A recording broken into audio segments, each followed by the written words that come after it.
that is a boundary for me, and they're coming in my space. I've already said that. So what happens if someone decides to not honor that? That means you gotta go. No, oh, you didn't lit up? Okay, we didn't lit up the cigarette. We didn't got the little joint going around. Oh no, y'all got to go. Hey, I love y'all, but y'all got to go. So what does that mean? That means that they can't come over my house because they didn't respect my boundary. I had to put you out. I didn't say our friendship ended. It's just I'm just saying, oh, you can't come over my house because you didn't respect my space. You didn't respect what I needed. You didn't respect those boundaries, baby. If you go home and put yourself in timeout. If you're not having a good day, don't you go mess up somebody else's day. Okay, welcome back everybody to this episode 7 rather, of The Kitchen Table. And guess what we're going to be talking about today? We're going to be talking about boundaries. Woo! Okay. I am going to give some clarification on the definition of boundaries and what they look like, and give you some information on how to set boundaries. And so before I go into everything, what I really want you guys to know that every relationship needs boundaries. I'm going to repeat that again. Every relationship needs boundaries. So whether it's the parents and the kids, whether it's your sisters, your family, whether it's your friends, whether it's work and church people, whether it is leadership and people within the church, every relationship needs boundaries. And boundaries are set to help keep us safe. And so let me get started on what, there's a lot of definitions of boundaries, but let me just do this basic one.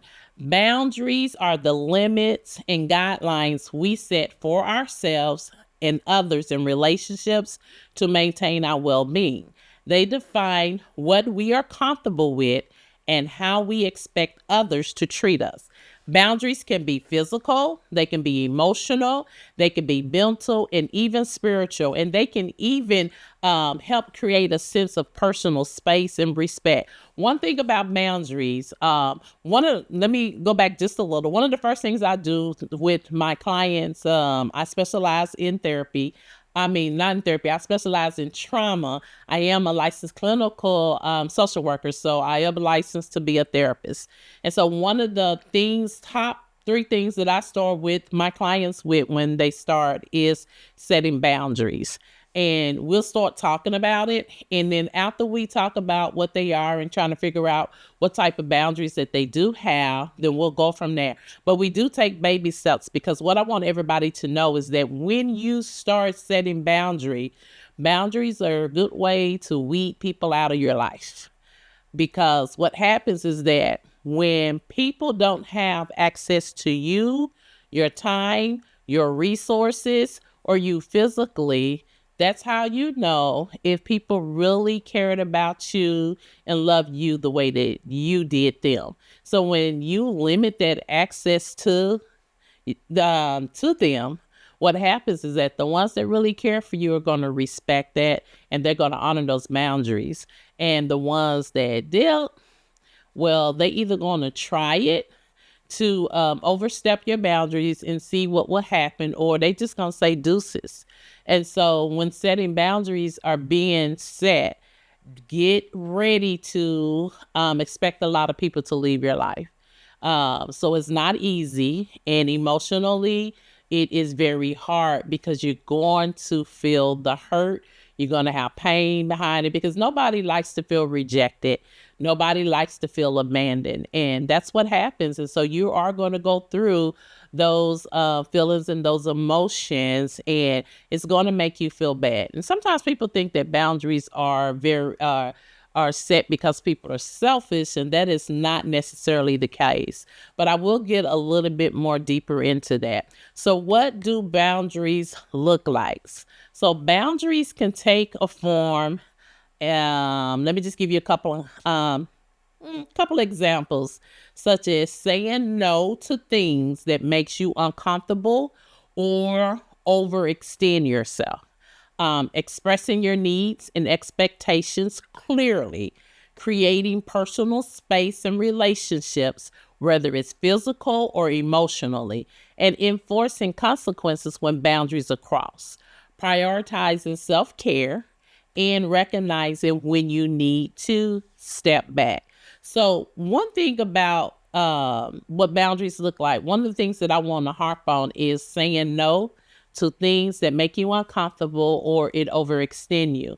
And a lot of people have a hard time saying no to people, and that's because they feel like they might let them down, that because they feel like they may be responsible to somebody's success. So recently, I watched Pastor Jamal Bryant's he has a podcast, and he had a young man on there that he was talking about some things that he went through. He grew up in, the Jehovah Witness of faith, and he had got excommunicated out of the religious organization a couple of times. But they got to talking about, the pressures that he's under and stuff. And he was talking about, hey, he really needed, a break.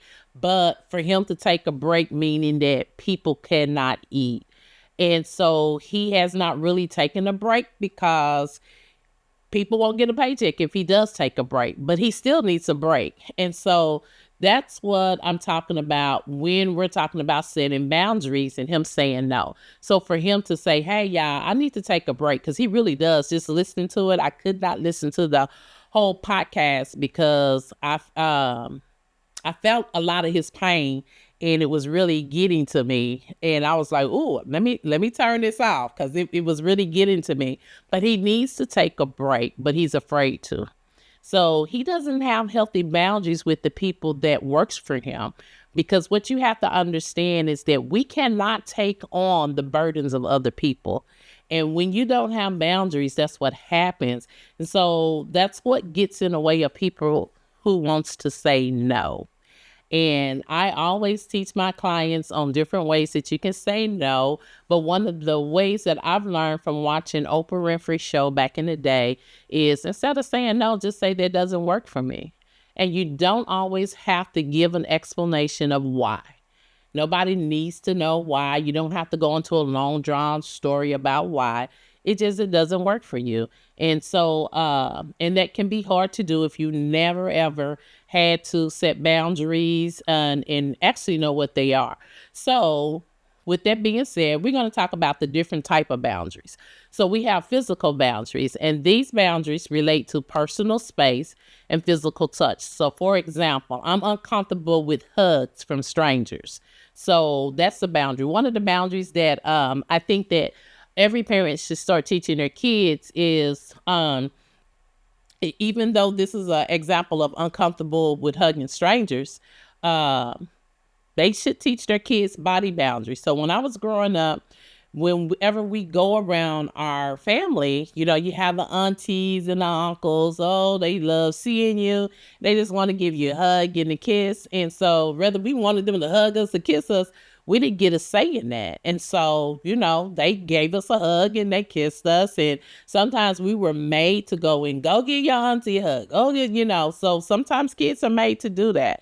And that's what we call poor physical boundaries. And so kids should be able to say no if they want a hug or if they want a kiss. Nobody should just be able to come up to them and hug them if they don't want to be hugged and they don't feel like, you giving them kisses and stuff. And so a lot of times they can look at being disrespectful, being just real selfish and ugly, but no, that's not. Everybody has a bubble. And I don't care if you 3 months, if you 1 year old, 4 or 5, if you're 100 years old, that's still your space. And so setting those boundaries are very important. We have emotional boundaries. So emotional boundaries, it protects your emotional well-being by limited emotional dumping and manipulation. So for example, I need time to process my feelings before discussing this. And so there are some times that we can be in situations that can cause us to be emotionally overwhelmed. And remember, you guys, Emotions is the outer expression of what you're feeling. So when I say emotionally overwhelmed, that means that that outer expression of what I'm feeling may not be in a healthy way. I may be raising hell, throwing things, and probably saying not real nice things to people. So when people notice that, hey, if I'm not in an emotional space where I can, in a healthy space, then I need to back out. Let me give a response later. I tell everybody this: everything doesn't need a response, and everything in that does need a response, it doesn't need immediate response. So what do I mean by that? Unless it's a life and death situation, you don't need to respond immediately. You need to give yourself time to process and see what is the most healthiest way to respond to whatever you need to respond to. And so that is an example of emotional boundaries. We have mental boundaries, allowing you to have your own thoughts and opinions without pressure to conform. For example, I respect your views, but I see things differently. And in this political climate that we're in today, for the last, 15, 16 years now, and it's totally different than when I was growing up and in my early adulthood. So in this political climate that we're in, two family members can have different political views without the other one taking it personal. And what happens is that the political climate today has broken up friendships, and it's most definitely broken up families. And the reality of it is, whether you're the left or the right side, them jokers don't really care, because while y'all fighting, they're eating lunch together because they all benefiting from each other. And they're eating lunch together and they enjoying each other. And here we are breaking up families and friendships that we need, and because of our own political views. And it's okay to have different political views. It's okay not to have the same views as everybody else, whether it's political or not. Does that mean that that person is a bad person because they don't have the same view as you? No, because everybody has their own life experience. And it doesn't mean that the other person is the monster or anything because they have their own life different experience. And I think what people don't get is that I can support, or you can support whoever you want to support, but people think that because you support someone that you agree with them 100%. And that's not necessarily the case. It may be something that they really have a strong thing about. And because of this one view that you have, that's the reason why they support you. All the other stuff, that can go to wherever. But that's the only reason why. I'm not trying to get back in deep into that, but just trying to give some samples or some examples of what's going on today, just so you can kind of understand it. The next one is time boundaries. Woo! How many of us know that we need some time boundaries? And what are time boundaries? These help us protect our time and prevent burnout. For an example, I can't take on extra work this weekend. So that means that you are really, watching your time. Time is something that we can't never get back, y'all. So how many of us wasted a lot of time in relationships, on jobs, in areas and spaces that we weren't supposed to be in? You can't never get none of that back. So learning how to set boundaries with your time. Material boundaries. This involves personal belongings and finances. For an example, I can't lend money to you right now. One of the things that my late brother taught me was, do not lend out money the amount that you cannot afford to get back. So in other words, if I lend you money, making sure that you won't be able to miss that, because there's no guarantee that somebody's going to give it back to you. Another boundary are called relational boundaries. So we're going to define that as how you want to be treated in relationships. So for example, I need mutual respect in our friendships. So I know people don't be thinking about, whether it's friendships that you're starting, or, your new jobs, or, a new relationship. Nobody is thinking about boundaries at that time. And so what happens is that over the course of time, You begin to learn about the people, y'all begin to get close. But even during that time, some things can happen and it can strike you to the core. So what happens most of the time is that it can damage the relationship because we all have these unspoken expectations, unspoken boundaries that you put up and nobody knew. One of the things that I really want to make clear is this: boundaries are for you and they're not for anybody else. So let me give an example of what I mean when I say that.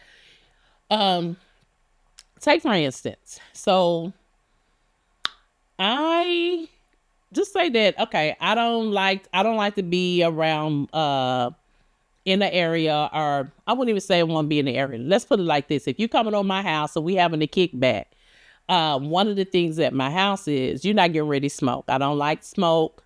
No, I'm not. I used to smoke back in the day, some of everything. I just don't like it for whatever reason. So if you come into my house, we know that we're not smoking in my house, whether it is weed or whether it's cigarettes. We're not doing that. I don't like that smell. Don't like it in my house, my clothing.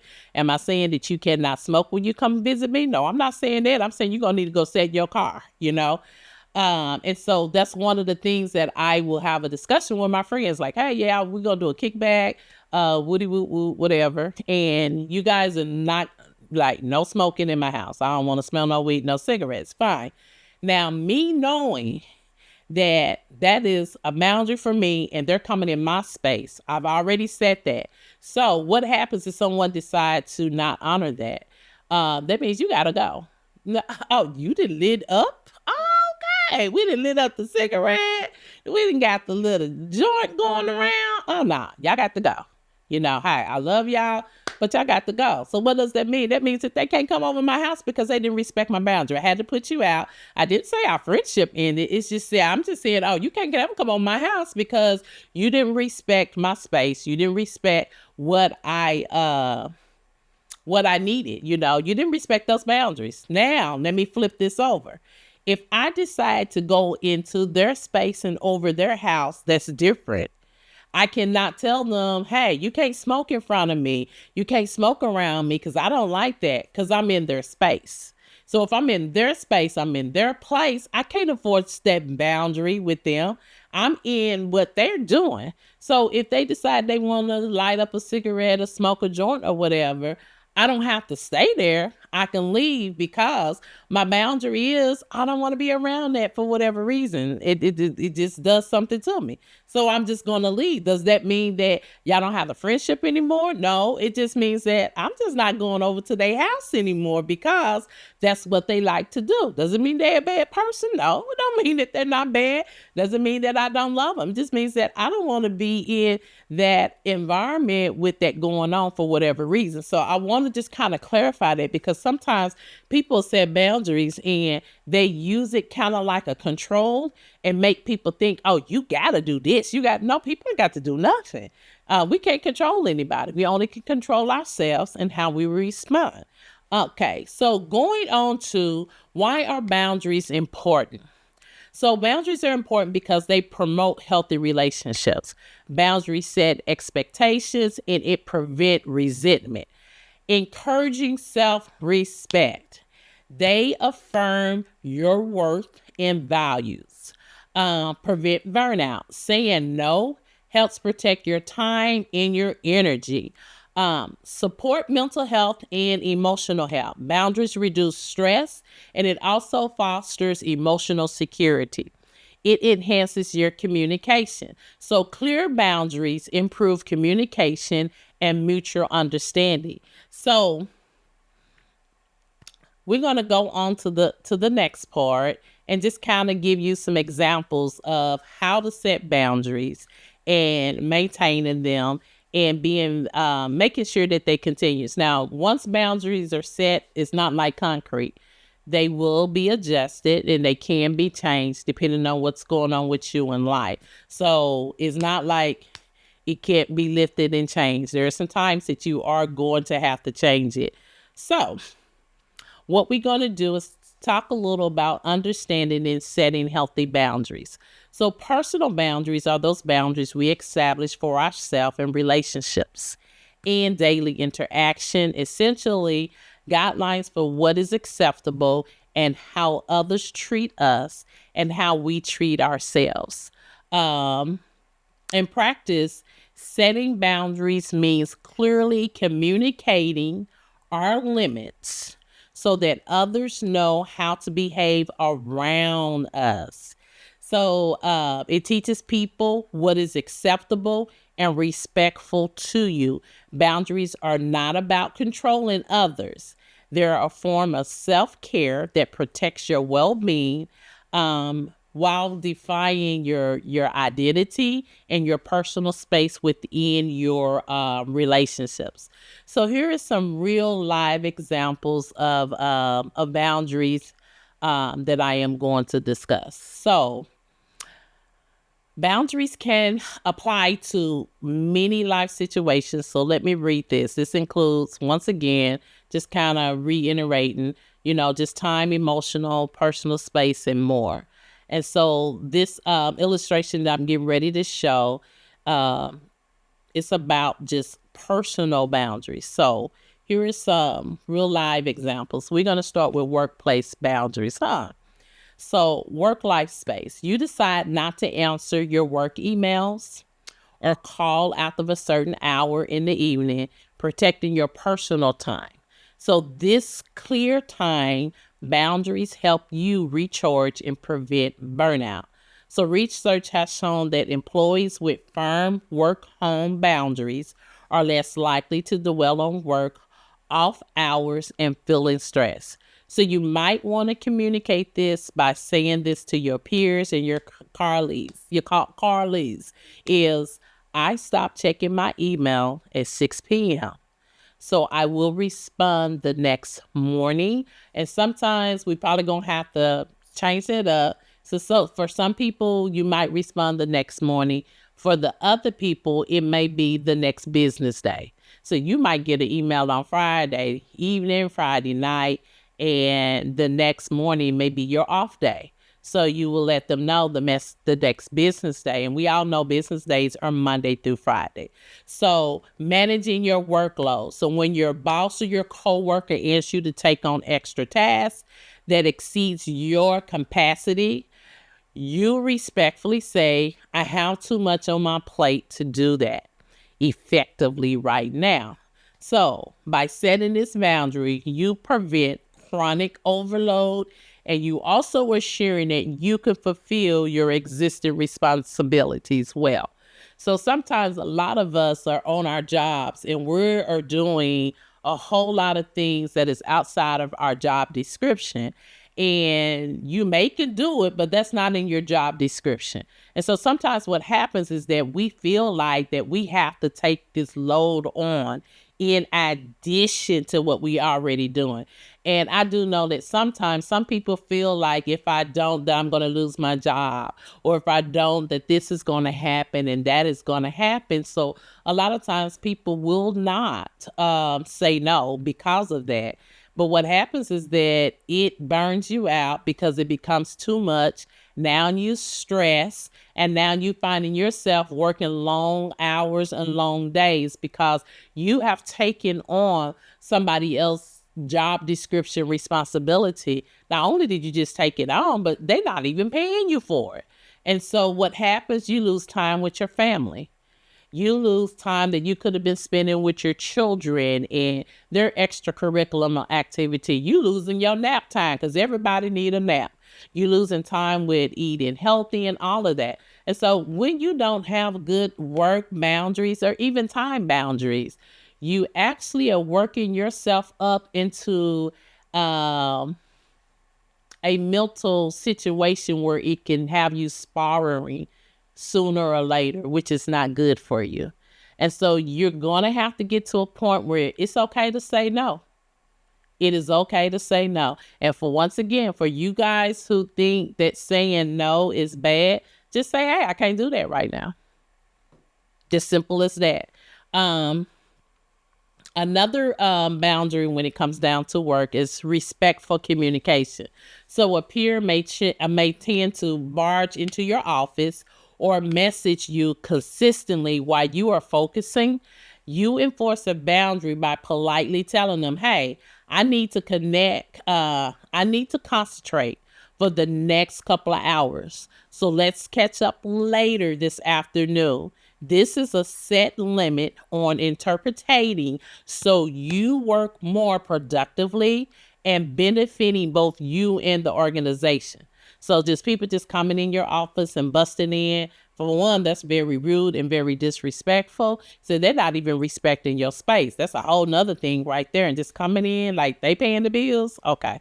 So no, you have to set that. Another boundary that I want to talk about is boundaries in friendships. Woo, yes. Every relationship needs boundaries, but especially friendship. So protecting personal time. So a friend can invite you out every weekend, but you have been feeling exhausted. So you set a boundary by saying, I won't be able to go tonight. I need some quiet time to recharge. So true friends will understand by being honest. You avoid overextending yourself and letting it and later feeling resentful or burnt out. So that's a good thing. Emotional boundaries. What are some good examples for that? And this is within the friendship. Imagine a friend who frequently make jokes at your expense. You might tell them directly, I know you don't mean harm, but those jokes about my weight makes me uncomfortable. And so just like, hey, please stop.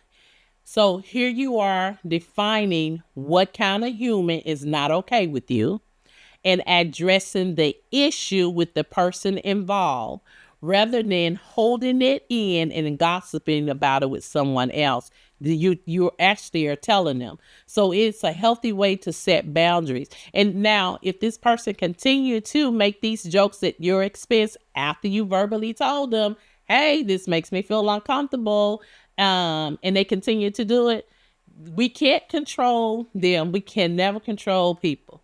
But what we can do is control our response. So the consequences is that, hey, we're not going to be able to be friends no more.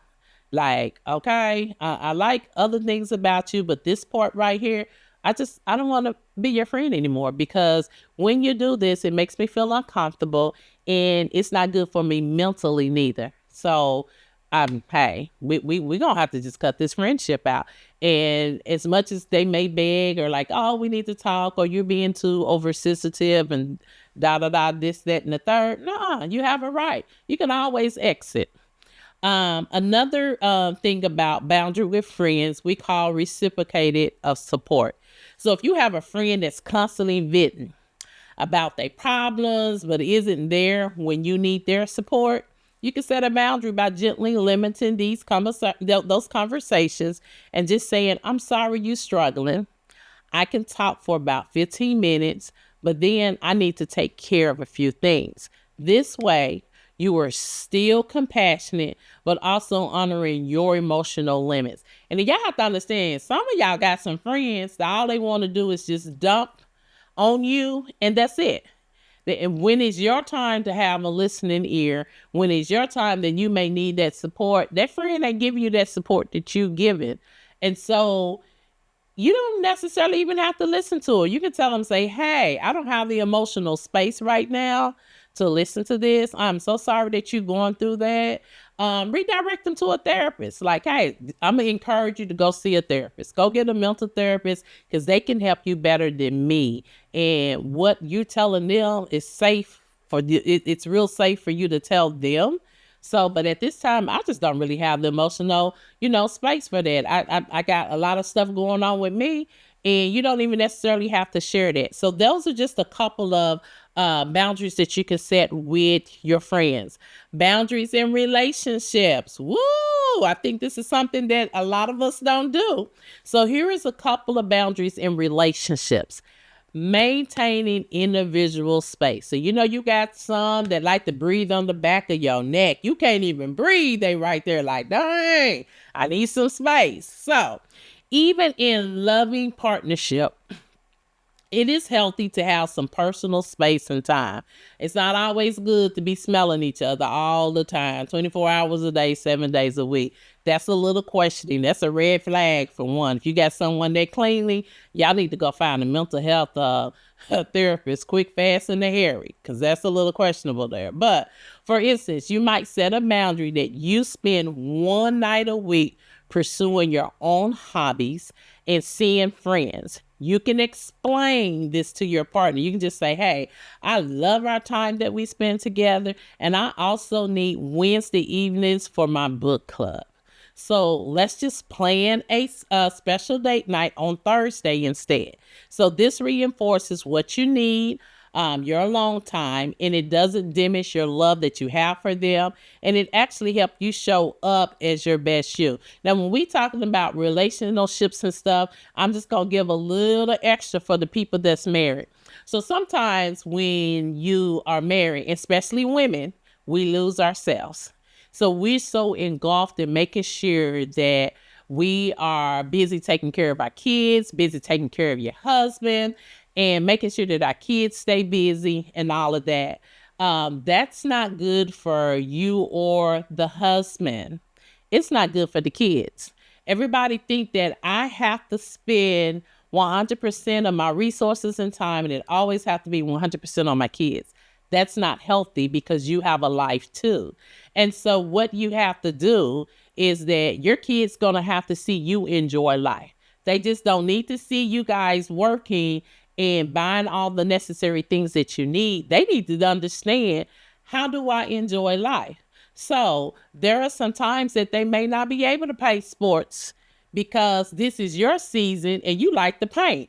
So this season, for these next 3 months, I am going to be going out and learning painting, or, sharpening my skills with painting. It could be, let me go take some voice lessons. It could be, let me go do some impromptu, and time for you to spend with things that you want to do, your hobbies, and your friends.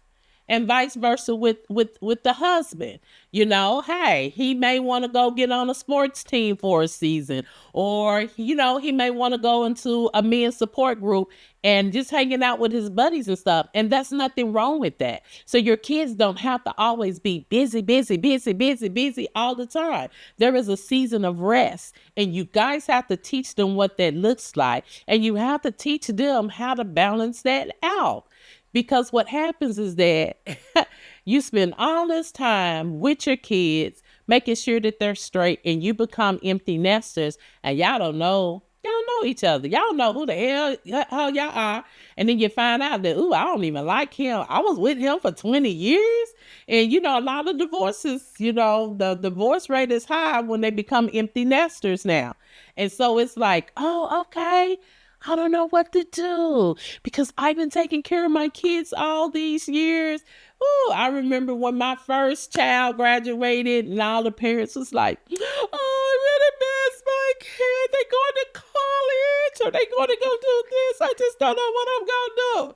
I'm looking at them like, I'm happy. Like, they be like, why you so happy? I can't wait to be, an empty nest. I can't wait to walk around my house in my birthday suit. I didn't have to share no more food, no more runs or nothing. I'm like, what I'm going to be when I'm going to grow up? Like, I'm ready to get out there and venture, because I didn't do any of that while they were growing up. And I know I've been it off for a little. I'm going to get back home. But let me tell y'all the reason why. My kids, all they see me do was work one job, go to school, 2 jobs at a time, 3 jobs at a time. I was always working, going to school, working, graduating, getting degrees, doing this, trying to make our lives better. They never see me enjoy life. So guess what my kids do all the time? Work. And none of them got kids. My youngest one got a dog, so I do got a grand dog. But other than that, they work. And I'm like, okay, why y'all not enjoying life? You don't have no kids? All your bills paid? You got your money saved? You got some money stacked up? Hey, y'all need to enjoy life. Go do something fun. Go do that. But that's all they see me do. And so parents, I'm going to stress to you guys, hey, Y'all set and work for what, see what works for y'all. What season that your kids are going to be busy doing activities, and what season that they're going to need to do to rest, while you guys continue to do things that you may be interested in. And it's okay. Okay, I know I got off the rabbit trail, but let's get back on here. So, communication and conflict boundaries within a relationship. So, if arguments get heated, you and your partner can establish a boundary that you will take a time out. So if voices are raised, for an example, if either of us start yelling, let's pause and cool off for an hour before continuing. So this boundary sets clear lines that disrespectful tones and screaming are not acceptable, creating a safer space for resolving conflict. This is what I like to tell my clients, especially the ones that are married couples. Hey, you know, if you didn't work yourself up, find a code word. So the code word can be peanut butter.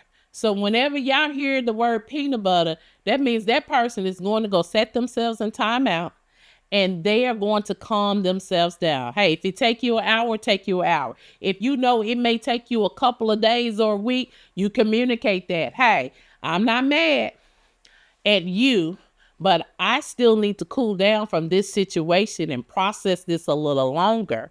But making sure that when you do come back and reconnect and y'all communicating, that you are much calmer.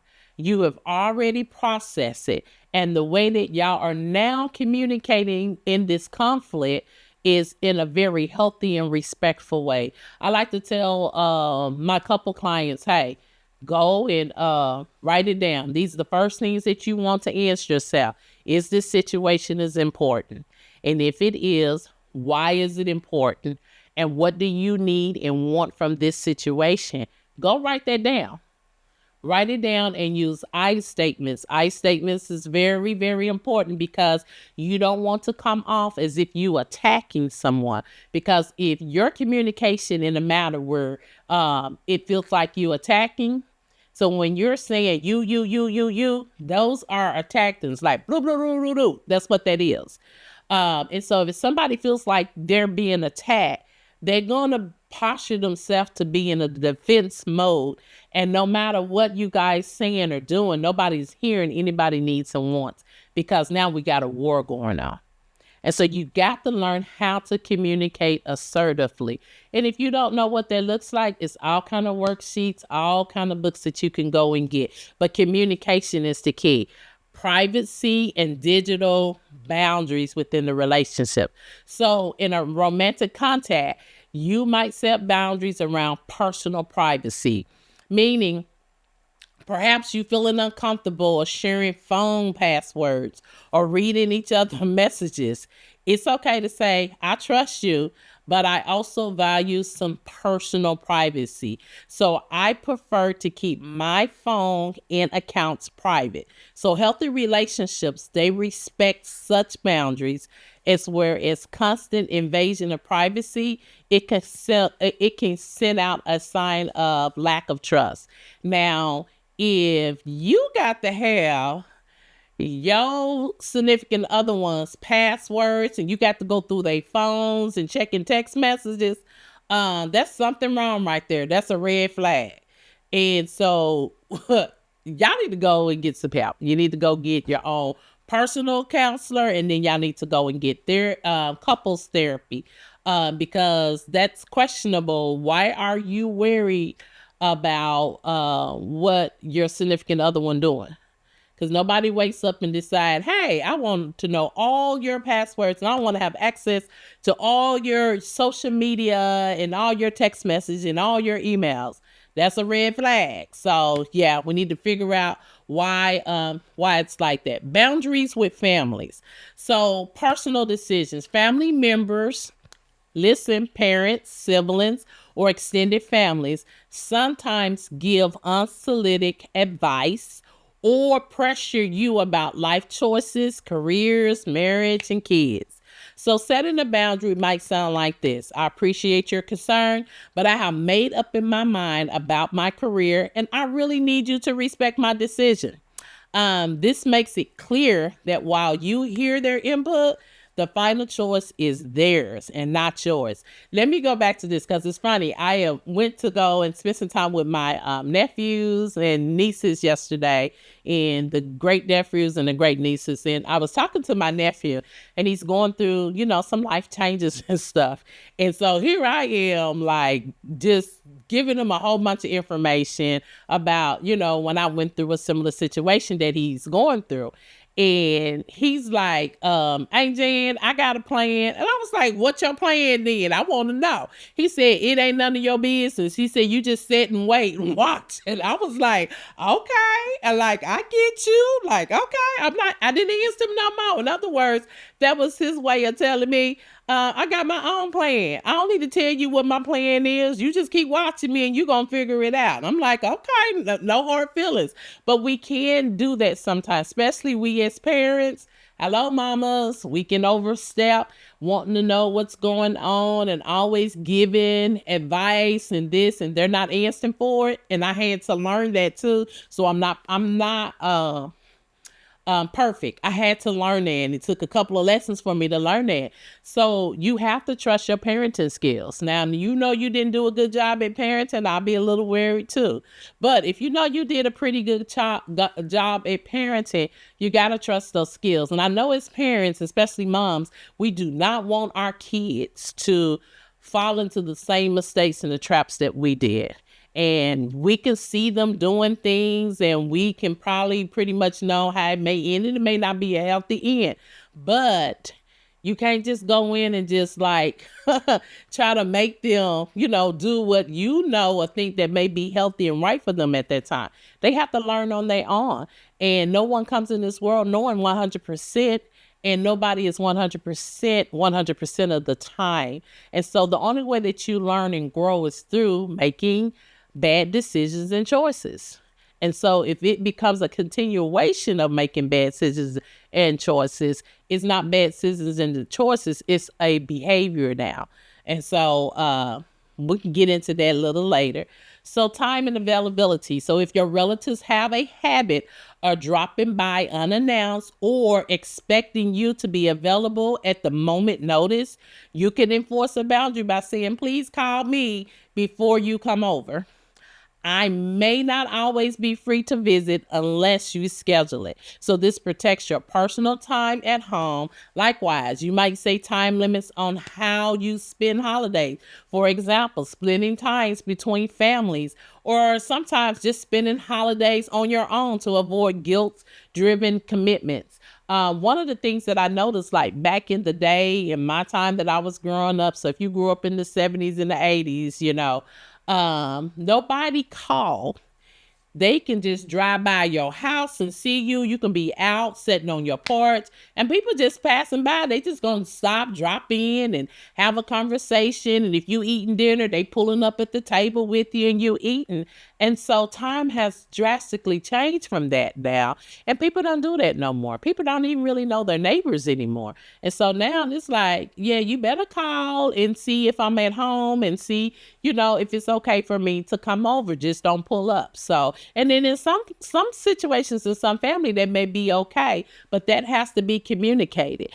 Sensitive topics. So many people have certain topics they consider off limits with family from their own well-being. So you might calmly tell a family member, I'm not comfortable discussing my dating life, my finances, my health, etc. in details. So let's talk about something else. If they continue to try to pry into your personal matters, here we are drawing a line to prevent emotional distress or conflict. So if they continue to push, it's okay to enforce the boundary by not engaging, furthering, or even physically walking away if you need to. Remember, you can always exit. We can't change people. We can't change their behaviors and how they respond, but you can always exit. Then we have boundaries in social setting. So social events and peer pressure. In group settings, you might face pressure to participate in activities you're not comfortable with. For an example, at a party, if others urge you to drink alcohol or do something risky, a boundary can be simply as, oh, no thanks, I'm going to skip that. and you don't owe a lengthy excuse, no lengthy explanation or anything, just sticking to your no. And despite what other people may say, you just still got to stick to your no. We talked a little about personal space. So when acquiring or in public, it's fine to set boundaries around physical contact or proximity. So if someone you just met goes for a hug and you're not okay with that, you can politely extend a hand for a handshake instead of taking a step back saying, I'm more comfortable with a wave, just like, hey, and it's okay. They're not being stuck up or anything. Um, I'm going to kind of skip over some because we did talk a little about social media boundaries. We have this online digital boundary. So let me touch on this one right quick. So in today's society and life, boundaries extend to technology too. So, for instance, you might decide not to accept coworkers or clients' friendship requests or your personal social media to keep your work and your private life separate. Or you might set up rules for yourself not to respond to a group chat message, late at night. Communicating these preferences. And when it comes to online, I used to be friends with just about all of my siblings online. Incident happened in 2012, and I unfriended every last one of them but one brother. And I just recently friend back a sister, and that's just because people like to go, and this is just not with family, these are friends. They like to go on your page and look at comments and stuff, and they like to have a lot of allegations in their head, and they believe those without question, and it can cause a lot of conflict. Even in professional settings, we as therapists, we as social workers, we are not supposed to be friends with our clients on social media. That is crossing the boundaries because now you're letting them into your personal life, which is a no. So making sure that we are respecting those boundaries. Why are boundaries essential for mental health and well-being? So healthy boundaries are vital to our mental health, our self-esteem, and our overall well-being. They are acts of safeguarding, ensuring that our relationship and responsibility do not overwhelm us. So when boundaries are absent or poor, people often experience negative emotion and stress. So in fact, some common feelings that signal weak boundaries includes feeling taken advantage of, resentment, chronic stress or anxiety, depressive feelings, low self-esteem, or sense of being invisible. Over time, constantly ignoring your own limits can even lead to burnout and exhaustion. So, making sure that we have those healthy boundaries are very important. From a self-care perspective, honoring your own boundaries is an act of respecting your self-worth. It involves you recognizing that your needs and feelings matter and that you have a right to take care of yourself. So without boundaries, you may fall into a codependent pattern, consistently putting others' needs first and neglecting your own. In other words, that's what a people pleaser does. They put other people's needs above their own needs, and that can feel feelings of neglect and frustration. On the other hand, when you set healthy boundaries, you're telling yourself that you deserve to be treated with respect. So over time, this can boost your self-esteem and your emotional balance because you're no longer compromising your value or your well-being to accommodate others. That's a lot right there. So I am going to kind of wrap this up because I got a whole lot on boundaries. I probably need to do a part 2, and I'll probably come back probably in a couple of more months, and I will finish on the part 2 because this lot of information on this one about boundaries. So what I want you guys to do is I want you to go and research the information that I've given you. And I want you to ask yourself, do you have any boundaries set? And go and define the different types of boundaries and figure out what type of boundaries do you have, because there are different type of boundaries, and seeing which one works for you. And if you don't have any boundaries and you want to start setting them up, I am going to encourage you to do that. Do some reading on it and start off with maybe one or two when you start setting your boundaries. You don't want to have a whole list, overwhelm yourself, and then boom, you don't even want to do it because it's too much. So you have to set achievable goals, and achievable goals can be anywhere starting off with one or two boundaries that you are setting. Now remember, when you start setting these boundaries, get ready to weed out people in your lives, and that's going to deal with a lot of feelings and emotions. So I would encourage you to please go and get a mental health therapist before you actually start implementing this, so they can help guide you through this, and they can be a source of someone to help you process when you're going to start losing a lot of people, because you are. And that's all I have for this particular podcast. We will continue next week about self-care. I hope this was very helpful for you guys. Thank you guys for tuning in. Go and research everything that I have talked about today. Don't take my word for it. You always want to go and research and get your own receipts. So, you're like, okay, I researched this and this is what this is, okay? And have a good day. But if you're not having a good day, in Tabitha Brown words, don't you go there and mess up somebody else's day. And now in my words, you go put yourself in timeout until you calm down and you ready to engage in a healthy matter. Until then, I will see you guys next week, and we're going to talk about self-care.